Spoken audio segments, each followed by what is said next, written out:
I am Caitlin McGurk. I'm the curator of comics and cartoon art here at the Billy Ireland, and I'll be introducing our next speaker. Just a quick thanks to our sponsors, including Greater Columbus Arts Council, the Ohio Arts Council, White Castle, and UBS. Okay, so our next program is with Grace Ellis. Grace Ellis is a New York Times best-selling comic book writer. Her first venture into comics began while she was still in college, creating and writing Lumberjanes, an all-ages series about monster-fighting Girl Scouts. From there, it was on to Moonstruck, an adventure romance story about a werewolf barista, followed by several works for DC Comics. Grace's newest book, Flung Out of Space, is based on a true story graphic novel about suspense writer. Sorry, suspense. Okay, writer Patricia Highsmith. It's an incredible graphic novel if you haven't read it yet. Grace lives in Columbus, Ohio, where she can often be found attending a play, such as Mamma Mia, she's a big fan of, or petting a cat. We can talk. Okay, so everybody, please join me in welcoming Grace Ellis.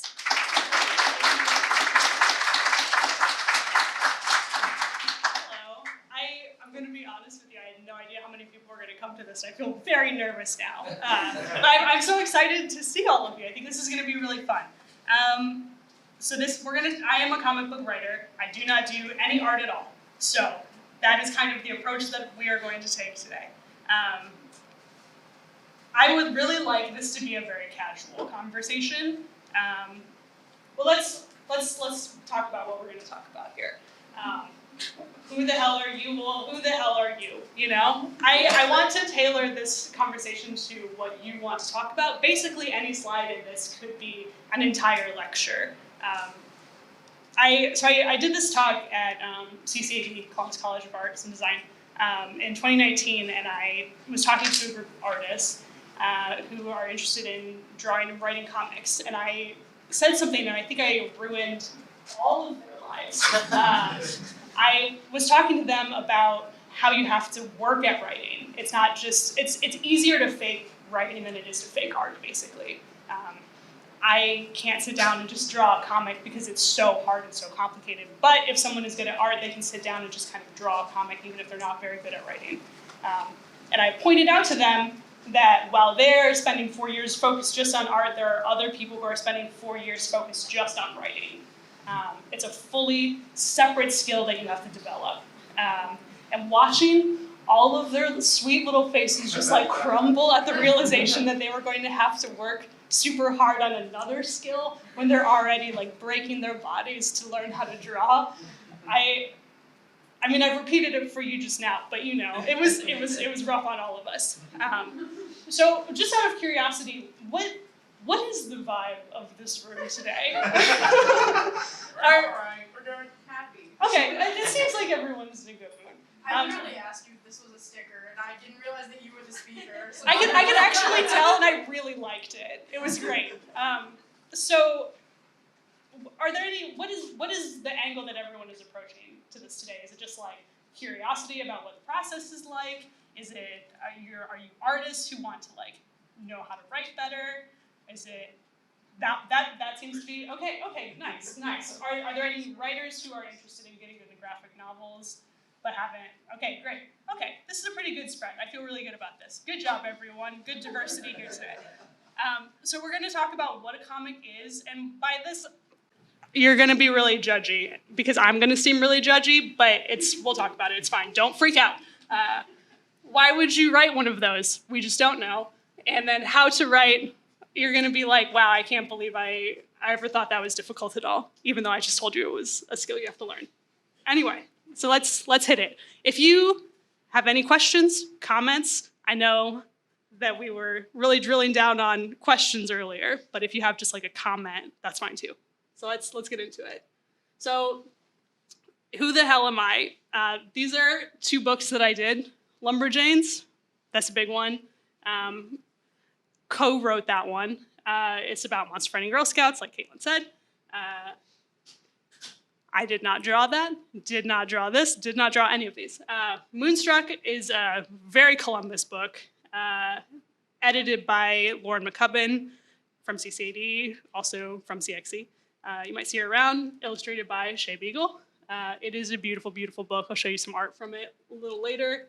Lois Lane and the Friendship Challenge is a book from DC Comics. Super, super fun.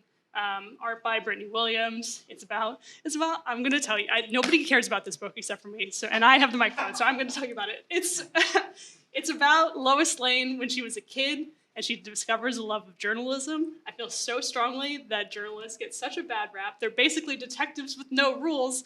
Why are we writing so many detective stories, but we're not writing journalism stories? You know? So it's a really, as you can see, it's a very cute book. Also did a nice little Batwoman story. The Batwoman one is interesting, and I think we'll probably talk a little more about it later, because I wrote the entire thing without even knowing who the artist was going to be. Not ideal, but it came out really, really great. I'm really, really pleased with it. I took Batwoman and dropped her into Appalachia. Super fun. She didn't like it. Okay, this is my newest one. It's called Flung Out of Space. It's about Patricia Highsmith. Does anyone know who Patricia Highsmith is? Okay, great. For those of you who don't, Patricia Highsmith, real person. She wrote Strangers on a Train, Talented Mr. Ripley, lots of like suspense crime books.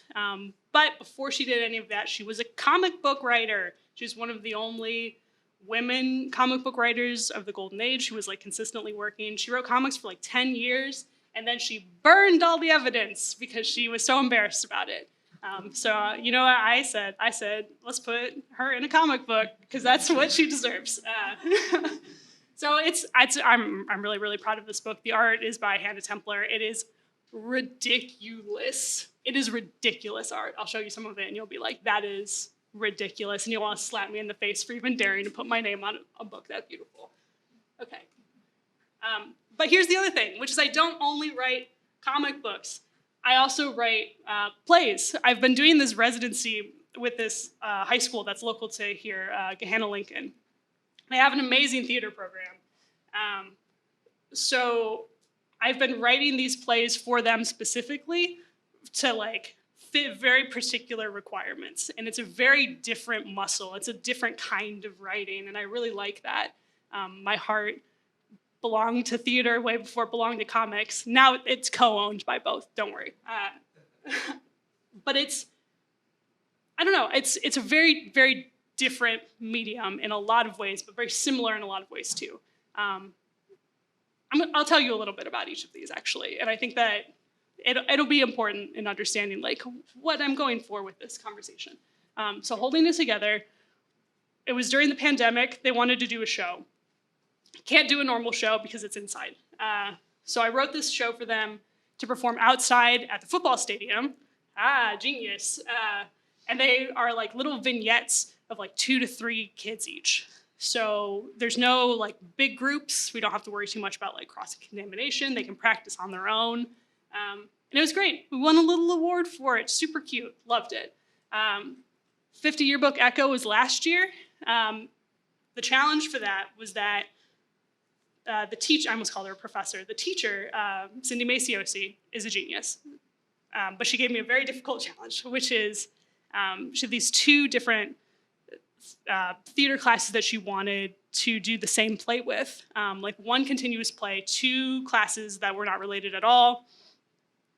The writing challenge is how do you write for 2 different groups that are going to tell one story together? And the answer was it's one group is putting together a time capsule and the other group is opening that time capsule. And it's about what happened when they put those things in and what the ripples were that came out of it.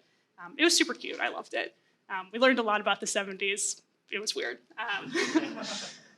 This year's show, I'm really, really excited about, is explicit content for teens. There's no explicit content in it. It's PG-13. I feel very nervous about it.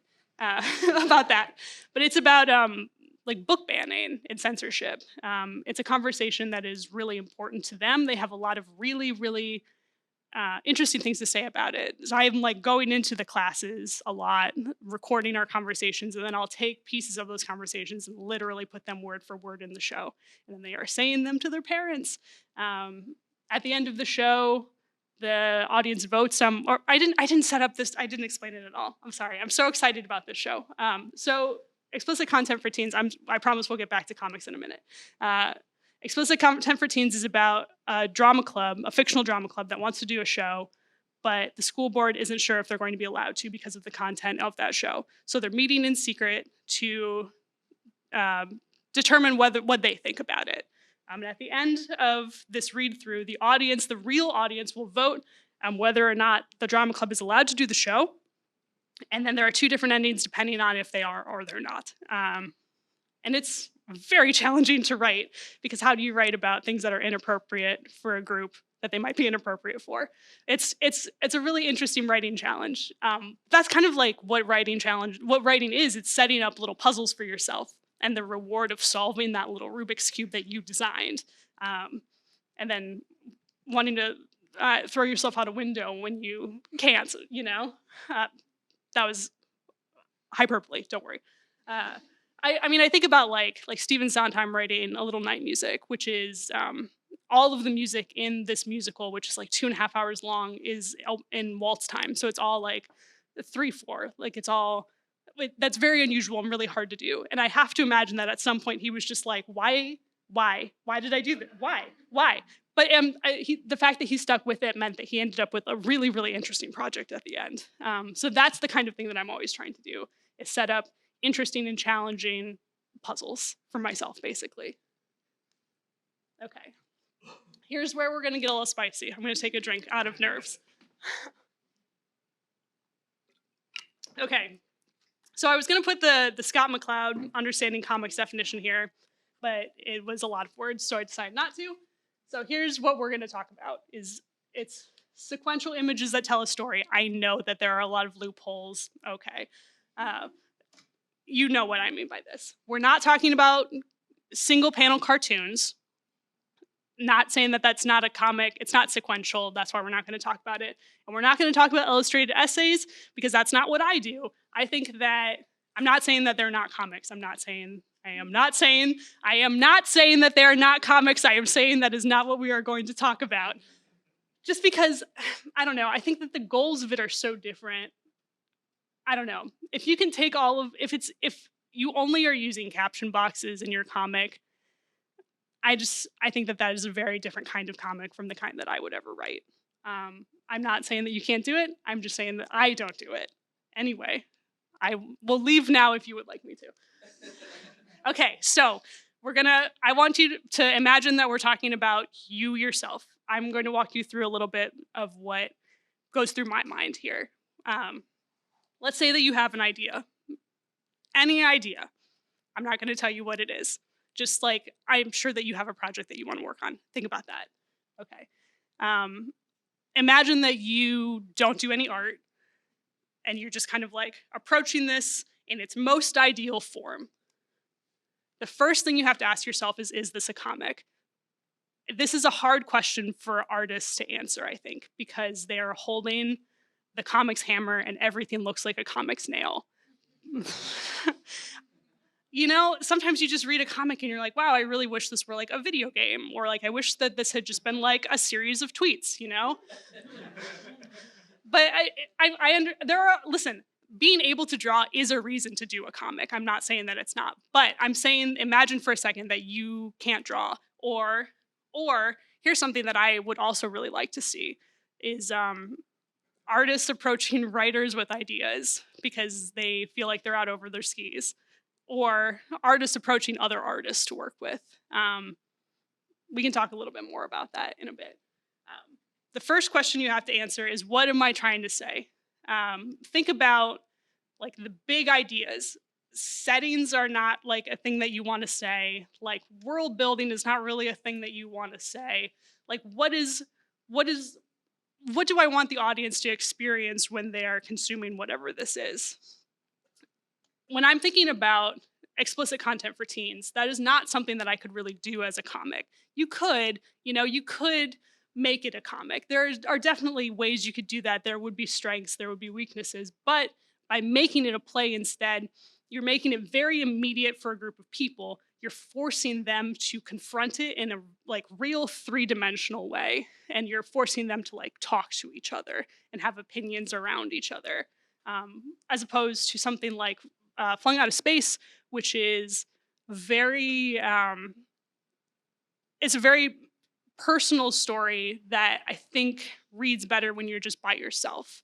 And we'll get to it down the list a little bit more too. Are there practical reasons for it to be a comic? I know how to draw. That's where that would fall into it. Has someone approached me with an opportunity to work on a comic?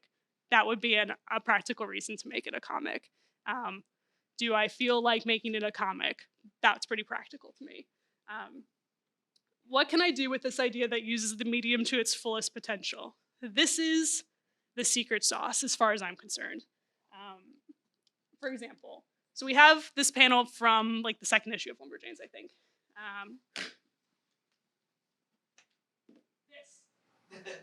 Okay, so this is, I'm trying to get the microphone and do that a little bit. Okay, so that is like is this a laser pointer? Oh my God, so this, this is like a Girl Scout badge, right? And our original goal, I don't know that we really stuck to this, was to have a new Girl Scout badge in every single issue of Lumberjanes.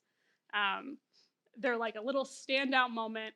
You're reading through, and then there's just like a little moment where you see it. You can like look at it for as long as you want. Imagine that you had one of those, and then we like made a bunch of them, obviously. Who doesn't love merch?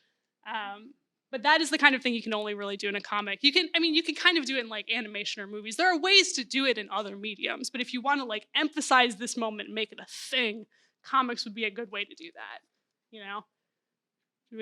Are we still with me? This is a real hobby horse of mine, and I always feel like I'm boring everyone to tears, so this is like a dream come true for me. Okay, here's, this is a 2-page spread from Moonstruck. Isn't that disgusting? It's so good.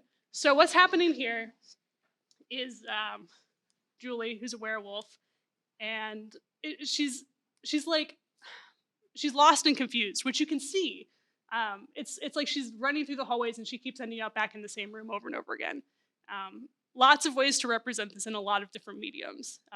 If you wanted to put this moment in a play, it would be really hard, just because you have physical limitations. But you don't really have that in comics. You can do something that's like kind of like Escher inspired. We understand what this means because of the like, I'm trying to think of a word other than vibes. You get it from the vibes. You understand what this means visually in a way that is very specific to comics. So this is one of the first pages of Flung Out of Space. I'm really, really proud of this one. It was an idea that I had, and I took it to Hannah, who is, again, a literal genius, and she was immediately like, oh, well, like, obviously I understand what that means intuitively, which is crazy. I loved it. So this is a story that takes place around 1950, give or take. We've kind of condensed the timeline here a little bit. Thought bubbles were really big in the golden age of comics in a way that they are not now. Now you would almost always see caption boxes. I would love to see thought bubbles come back, though, personally. I think they serve a very different purpose. So Patricia Highsmith was a terrible person. And she does a lot of things. Trust me, she was awful. In some ways that are fun and in some ways that are really just like disgusting. But the point is that we needed a way to get inside of her head so that we the audience could connect with her and feel more in line with her. She also is a writer, which is the most boring thing to write a book about is another writer. It's just like, oh my God, like we get it. So we needed a way to like show what she is thinking, like a thought bubble. But we didn't want to just do thought bubbles. It seems a bit literal. That's not really what like creative thinking is about, at least not for me. It's very like amorphous. So we came up with this idea to do like representative thought bubbles. Look at that. So we know that she's like thinking about murder. She's in a terrible mood. We get it. But she was also writing comic books, and that doesn't feel very accurate to what writing a golden age comic book would look like. So we came up with this style as well. So this is like her suspense writing when she's writing suspense books, her like Strangers on a Train specifically. And then when she's writing her comic books, they're like this nice orange. They look like she's working on a golden age comic book. Genius. Hannah is a genius. I need to take another drink. I'm sorry. Does anybody have any questions? How are we feeling? Okay. Oh man, this is nuts. You guys are awesome. 5 stars. Oh wow. Oh my God. Thank you. Okay. Well, wow. We're really moving on time here. Okay. So let's talk about what comics are good at. We already talked a little bit about no physical limitations. You don't have to worry about placing a camera. You don't have to worry about where is the audience sitting. You don't have to worry about much of anything except for like the physical toll that it's going to take on an artist. A lot of writers will tell you that something that they like about comics is that you can do whatever you want. Quote unquote, you can do whatever you want. But that is a really good way to make every single artist you work with hate you. I mean, it just like takes more effort to draw like a crowd scene. It takes more effort to draw an action sequence, unless they're like really good at action, we'll talk a little bit about that too. But you're kind of budgeting your artist's time and abilities. You have to take that into consideration. So that is like literally like a physical body limit, but like in terms of visually, you can technically do anything you want. Conveying meaning through imagery. Again, think about the Escher spread. Even if you don't know who MC Escher is, you understand the confusion because you're looking at it and it looks confusing. That is something that is pretty specific to comics. There are other ways and other mediums to achieve that, but this is something that comics is particularly good at. Action sequences are very fun in comics. That is why superheroes are so popular. Because you can get some nice, they're almost like dance lines. It's really fun. Visual rhythm. Okay, so think about like Baby Driver, Shaun of the Dead, these like Edgar Wright movies where he is like timing cuts with music. That is kind of like a visual rhythm synced to like a music rhythm. There's kind of a version of that in comics as well, where you are kind of pairing like dialogue pattern with panels. You're pairing actions and like the panel side. I'm not doing a very good job explaining this. The layout on the page has a lot to do with telling the story itself. That's what I'm trying to get at. If you see 3 quick panels, that means something very different from one big panel. And we just kind of intuitively understand what that means, what that difference is. It also has to do with like the speed that you're reading something changes based on the panels. Listen, man, the like ins and outs of what's happening when you read a comic are nuts. And that is definitely worthy of its own presentation. Content that has to be read. Think about like, Hitchcock does this a lot in his movies, where he'll show like a letter on the page and you have to like everything stops so that you can read this letter, and it's just like in cursive and I can't really read it, you know? I can read cursive, but man, some of the handwriting is terrible. But comics, everything stops, but it's more, you're already reading, so it feels like less of a strain to stop and read something. Texts are really easy to put into a comic in a way that's not true of other mediums. Think about all that prose in Watchmen. You can read it or you don't have to. You should read it, but nobody does. In Moonstruck, we even put puzzles in between the chapters, like crossword puzzles that like told part of the story. And that's the kind of thing you can do in just comics. The personal connection with the audience, we already talked about a little bit. You don't really read comics in a group. Have you ever been at a presentation where they put like a cartoon on the screen and then they just like wait while you read it? It is horrible. I thought about doing that just now to make you do that, but it's so horrible. I was like, I don't want to lose them. Okay, what are comics bad at? Sound and music. So these are things that they're bad at. Not that you can't do, but that you have to find creative solutions for. You can represent sound and music. You might even be able to do like a QR code to a song, but those are workarounds. You have sound effects, but you're not actually hearing them. literal movement you can't really do. Maybe if you see, I'm always interested in, like, as I'm saying this, trying to come up with solutions. You could do like a holographic, like a hologram, sort of like a lenticular thing. That would be literal movement. But again, that is like a workaround. Movements that stop, I am really guilty of this one.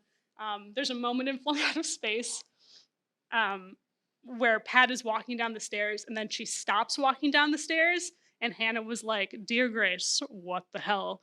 Because how do she's already not moving. She's just like walking down the stairs, and then if you stop walking down the stairs, that the art is the same. The art is the same for those two things.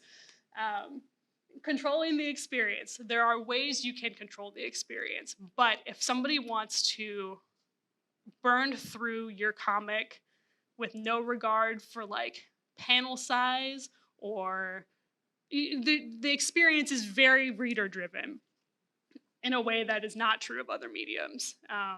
If you show up at a play, and if you show up at Waitress, okay, there's a musical called Waitress. It's about baking pies. They pump a pie smell into the auditorium. That is them controlling your experience of the show, so that you are like smelling the pie as the characters are cooking it, or baking it.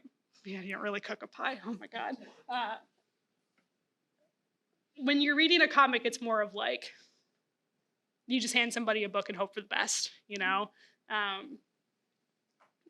Again, things you can do as a writer, but it's really, really up to the reader. This is terrible. Finding readers is very difficult for comics. Listen, it depends on what kind of story you want to tell. If you're telling a story for Martha Stewart's audience, I think you're going to have a hard time connecting with those readers, because I think a lot of people see comics as being just like inherently unappealing. This is just like our cross to bear as an industry. It's not right. I don't like it, but that is the truth. You have to convince people who look down on comics that comics are a medium, they're not a genre. You know, just because you like saw an issue of Batman in the 80s doesn't mean that you understand the entire industry and what all the stories we have to tell are. But that is definitely a hurdle. Now, if you are writing a story and you're trying to reach like the Batman audience, I think that you'll have a little bit of an easier time. Even something like Flung Out of Space, we're having a hard time finding an audience for. That's not the right way to phrase it. The audience, we have found the audience, but we had to like seek it out. Doing like panels at non-comics conventions. I did a panel at something called NoirCon recently, you know, like looking outside of the box for the people that you know will like this book. Anyway, finding readers, very fun. Okay, great. So you have your idea. Remember that? Okay, we're back to it. So you're going to write a comic book. That's great. Super excited. This is a great choice for this project, theoretically. Are we still feeling good? Okay. If not, we can address it. Okay, time to pick out an artist. Lots of things to keep in mind here. Probably the most important is their style. Flung Out of Space didn't have an artist when I pitched it to Abrams. So the first thing was to find an artist. But I knew pretty much immediately that I wanted it to be Hannah, because I had read one of her other books called Cosmo Nights, and it's a great book, totally recommended. But it has a very unique and clear style. She has a really unique sensibility, and I knew that that was the kind of thing that would make my book great. I had to go around her agents to make it happen. Don't recommend that. You have to look at their personality. Does this seem like someone I want to work with for 2+ years and then do all of the publicity with after and kind of be tied to forever? It's not, you are a little bit married to that person. So don't work with someone who's an asshole and then be upset that you are tied to an asshole. If you know in advance, you don't always. What is their work history like? Do you think that this person can turn in pages on time? If not, then maybe don't work with them. Are they available to work with you? They might not be, because like I said, it takes like a long time to do a comic, like years. So an artist's schedule, especially if they're in demand, is going to fill up really fast. So, I mean, that is important to check. They might literally just not be available to work on your thing. What is this artist good at? If you have an artist who's really good at faces, which Hannah is, don't ask them to work. It would be silly to ask Hannah to work on a comic where they're just wearing a mask the entire time, for example, because that's kind of a waste of her strengths. If you are working with someone who's really good at action and you are pitching them Seinfeld the comic, I don't know. I mean, sure, definitely like part of good comic writing is like allowing someone to rise to the challenge. But if they're already kind of good at something, don't hide that light under a bushel, you know? Okay, don't worry about reading all this. This is what my comics pitches kind of look like. A log line is a term that we get from movies, but I like to do it, whatever. I don't believe in categorizing things, despite all of the categorizations that I've just done. A log line is a one-sentence summary. It's really, really important that you are able to summarize your thing in one sentence for a variety of reasons. One of them is so that when you are eventually, ideally, sitting where I am sitting, you're able to give a one-sentence description of what you are talking about. It also gives you a clear path forward, just in general, so that everyone has a heading and is rowing in the same direction. I always like to list the themes for the same reason. I find it really important to, and the theme can kind of change. I've realized over time that the theme is can evolve as you're actually writing the project. Different things will start jumping out at you. It's crazy. During Flung Out of Space, it didn't really occur to me that names were such an important part of that story, but the names that other people, literally literal names, Patricia Highsmith went by Pat. Some people call her Patty. Somebody tries to call her Mrs. Highsmith at one point. She was writing under a pseudonym. It's just that is the importance of names and what they mean in different contexts is a theme in this book, but it's not one that I went in with intentionally. And then you write 1,000 words, which is the worst part, so we're going to skip over that. And then you, always at the bottom, because this is something you're going to turn into publishers, ideally, you write a little thing about yourself, which is terrible. Caitlin read mine. I hate it. I don't know. There's no way to write about yourself that doesn't sound kind of weird, I think. I don't know. So, okay, here's a little comic script so you can see what mine looked like. This is not up to the new code. This was written a couple years ago, as you can see. So I wanted to do a little comic strip for strictly educational purposes. So I wrote this little thing and I had 5 different artists work on it. And they each did a different step. Somebody did pencils, somebody did inks, colors, letters, etc. We don't need to worry about those steps. We're not here to talk about art. But this is what the script looks like. So as you're reading this, try to picture what this is going to look like. As you can see, it's pretty bare bones, but it's got all of the absolutely essential information in there. Yeah, so picture what this little strip is going to look like in your mind, because I'm going to show it to you in a second. Okay. This is my version of putting a comic on the screen and making you read it. All right. So this is what they came up with. Right? Super cute. Much more vivid than I was picturing. I mean, that's the experience of working with artists, though, is that no matter what you're picturing, whatever they're going to give you is going to be 1,000 times better. It came out great. I love it. We're going to circle back to all of this in a second, but it was important that I show you this first.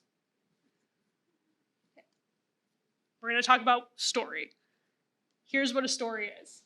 It's a setup, conflict, and resolution. That's it. Oh my God. Presentation over. This is why I like comic strips, because every single comic strip is the same way. You have your little setup where we learn about the world and who is in it and what that world is like. We can see that it's like a sunny day. We meet our main character. We see what kind of day she's been having and what her whole personality is. Conflict, something bad happens. This is where a lot of people go awry. They don't want anything bad to happen to their characters. Fair enough. It's hard. And then you get the resolution is where they've learned something, or in the case of a comic strip, they haven't really learned something. It's like a joke. Jokes are also really good for practicing setup, conflict, and resolution. Save the Cat is a very important book. And when we're talking about things that are more complicated than setup, conflict, and resolution. A lot of writers would leap onto the stage and try to strangle me for suggesting that you read this book, but I am basically commanding you to read it. In terms of learning how to structure a story, you basically can't beat it. It's about movies, but it applies to all stories. So there's this thing in Save the Cat. Well, it's a beat sheet. This is a beat sheet. The numbers are page numbers. This is like so demystifying that it's just like almost infuriating. These are suggested page numbers for a 200-page story about where all of these different beats are going to happen. Save the Cat explains the beats in more detail. I can explain some of them if you want right now. It's up to you. I don't know. This is like a 3-act structure. It seems like when I explain this to people, people feel like it's too rigid. Like at the midpoint, it's always like the opposite of the end. And they're like, that's not possible. But I'm here to tell you that in almost every single movie and book that you have read, that is exactly what's happening. It might not be on the exact page, but it will be very close. Other story structures explain it in a different way, but it's all essentially the same.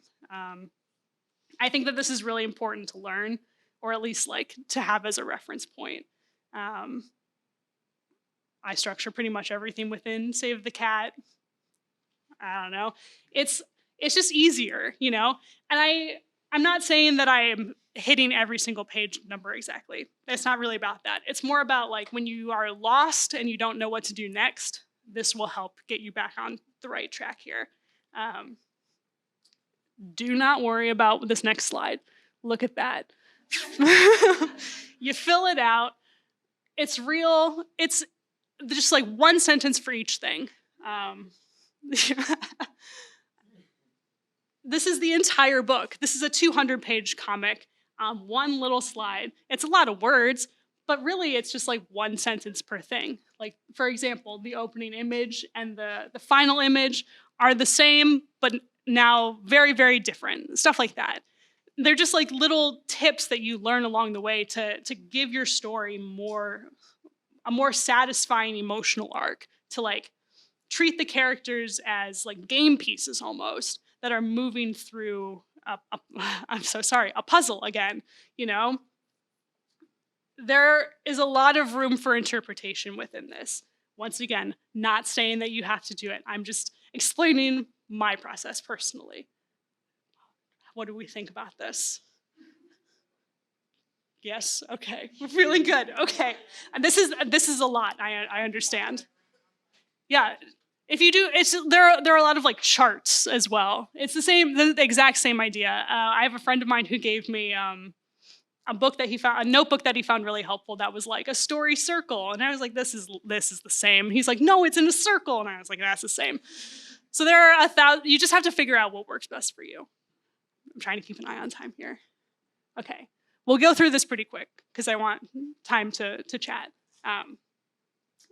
Bigger and action panels on odd numbered pages. These are the kinds of things that if you're an artist, they become very second nature to you, but when you're writing, it's not obvious. So this is just like a readability thing, for example. It's a lot easier to read the one on the left than the one on the right because what is the order that you're supposed to read those panels? It's not intuitive. So just something to keep in mind. page turns, really big in writing comics. Even though,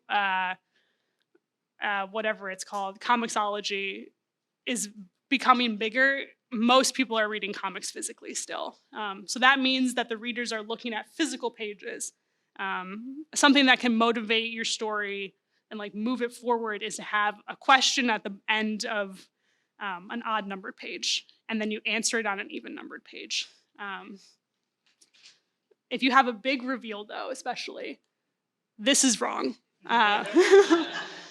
Because, I'm so sorry. It's memorable, though.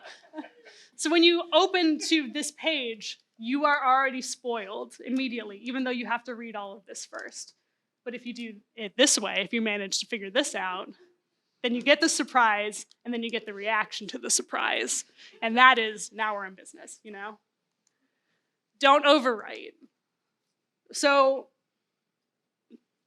this is just a totally random example. But as you can see, not everything that is in the panel is in the description. I'm not saying a girl is walking from left to right and there are flowers and she's already walked past a black cat. That would be too much. One of your goals when you're writing comics is to leave like holes, I guess, space for an artist to accomplish something that is unique to them, basically. Yeah, I don't know. Don't overwrite. Don't overthink it. The less you write, the less you'll feel like you're accomplishing, but it's actually better in a lot of cases. You don't have to write everything in order. That's just a general writing rule. If you're really excited about a particular scene, you should work on that scene. Eventually, you'll have to like eat your Brussels sprouts a little bit and get to the stuff that you don't want to write. But if you really don't want to write it, think about what it's going to be like to read it and make it more interesting. But basically, you just have to find a system that works for you and the people that you're working with. It's very, very collaborative. My ideal writing situation is, it's not me like looking over the shoulder of an artist, but I would like to like know what they're working on. I want to be available to answer questions. I want to like be an active part in this process. I don't want to feel like I've put it in a black box and then just waited for a comic to come out the other side, which is what happened with the Batwoman book. And there was some weird stuff in that Batwoman book because of it. I mean, I'm really pleased with how it came out. I don't want to sound like I'm looking a gift horse in the mouth here. But, for example, I wrote this bartender character. I wrote her as grizzled. She's like seen it all. I have a very clear picture in my mind of what I want. I want like an older woman. She's like been running this bar for 50 years. I didn't put all of that in the description because it's not important. And the artist, bless her, was like, what if she was sexy though? And I was like, you know what? I actually cannot argue with you there. What if she was sexy though? So that is what's in the comic, is like the sexy bartender, and she flirts with Batwoman instead. The same text, just made it flirty instead. And it was interesting. I liked it. And those are like, they're almost like acting choices. Hannah and I talked a lot about acting and blocking for Flung Out of Space. They're just like, it's a collaborative medium. You're not the god of this project, you know, your artist is co-creating it with you.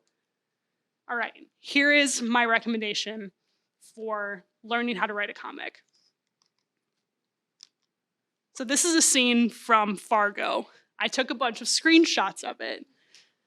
Coen brothers are great for this. Wes Anderson, any director who is working in like tableaus, basically. It doesn't have to be beautiful. It's not really about that, obviously.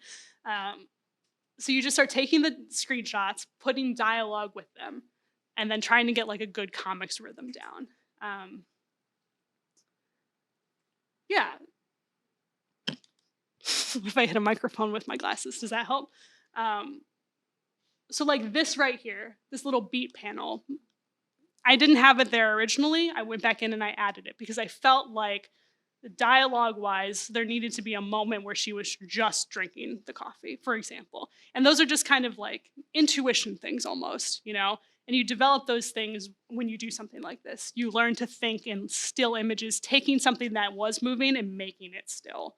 That way, when you're writing, you're not saying something like, she opened the door and walked up the stairs. That's too many things. One thing at a time. If you were taking a screenshot of that moment in a movie, you would see that that is not possible. Once again, that is something that is very intuitive if you're doing the art, and it's not intuitive at all if you're doing the writing. Here is an action sequence from Everything Everywhere All at Once. Great movie, obviously. So this sequence takes place over about 2 seconds, I would say. But honestly, it could almost use even more panels. So we have I'm trying to wrap it up here. A panel where she's getting ready to throw it, a panel where she throws it. It takes 3 panels for him to hit it, and then 1 reaction panel from her. These are the kinds of things you have to consider when you're writing an action comic. So if you're, I don't know, if you want to write like a funny comic, figure out like a funny movie, your favorite funny movie, take some screenshots of it and see how you would lay that out. Those are the kinds of things that will like get you in the right headspace, you know? Anyway, okay. There's one you can take a picture of. These are my recommendations for things you can read, things you can listen to. Self-explanatory, I feel. Script Notes is my favorite podcast, bar none, even though it's about movies. I'm sorry. Yeah, just, I don't know. My recommendation would be to think of yourself as a storyteller primarily. A storyteller who works in comics. Don't take anything for granted in the medium. Yeah, just like don't make any assumptions about what a comic has to be or what it has to look like. Really push yourself. All right, now it's 2:53. Let's do some questions, some Q's, some A's. Okay.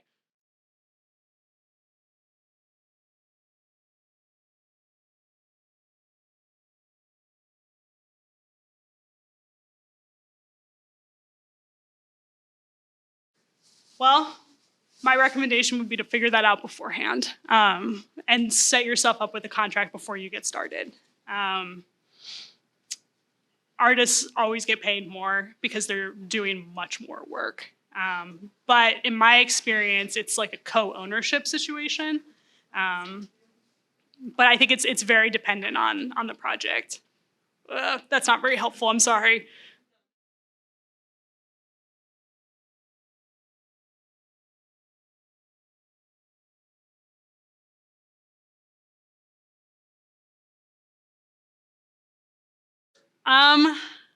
Yes, I will put them on my website actually, because right now I'm hosting them on New Play Exchange, which you have to pay to access. I don't know, whatever, I don't care. I'll put them on my website, you can read them there. Yes, good question, thank you for asking. That was very nice of you. This might be a bit of a bold question, but in this day and age, how do you avoid like the token character, like the Oh God. token straight, the token gay, the token white man, Yeah. etc. We've all thought of them before. Let's be real. Yeah, okay, so the question, I just realized I'm supposed to be reiterating the questions. So how do you avoid a token character? You can't. The only real solution is to have more than one. But honestly, I think that if you're just doing what is your honest to God best, then I don't think that there is anything wrong with anything that you write. But I definitely don't have the answer to that. I think that is like a question that we are all collectively trying to answer. I don't know. Yeah. Does anybody else have any questions?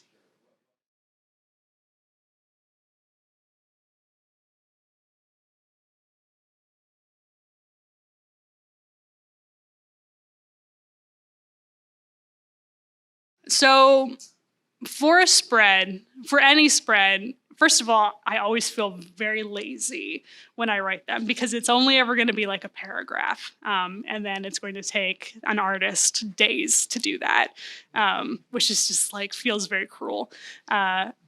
So I wish that I had put it up there. It's something to the effect of like, I want this to feel confusing. I want it to be, I called out MC Escher specifically and described what I want the reader to feel like when they're looking at it. I want it to feel confusing. I explained what was going on, that she's leaving the room and finding herself in the room over and over again. But that's usually what I'm going for in all of my descriptions, is what is literally happening. Are there any like visual touchstones? Because there often are. And what do I want it to feel like? If you can hit those 3 things, you're good to go. Yes.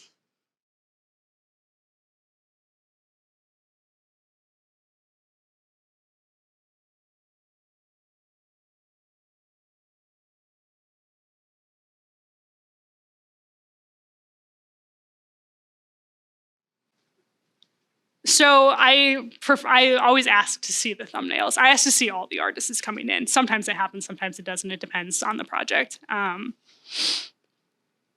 don't usually touch the script again until the lettering draft, which gets its own pass from me. Once the art is done, I compare the art to the script, make sure it matches up for the letterer or the artist even. And make whatever changes that requires, because sometimes the art takes it in a slightly different direction, or like something will sound too mean because of the way that her face is in the art or something like that, yes.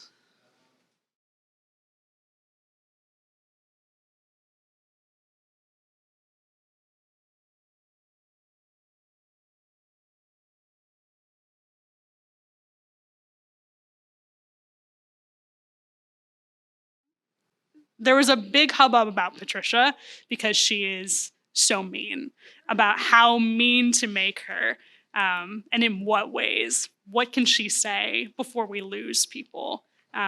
Should we lose people on some lines? And the answer ended up being yes. But it was a conversation that went on for like 6 months. I'm glad that we had it, because it was very collaborative, and we ended up in a place that I never would have gotten to on my own. Look at that, it's 2:58. We did it. Oh my God, good job, everyone. Thank Thank you. you, Grace.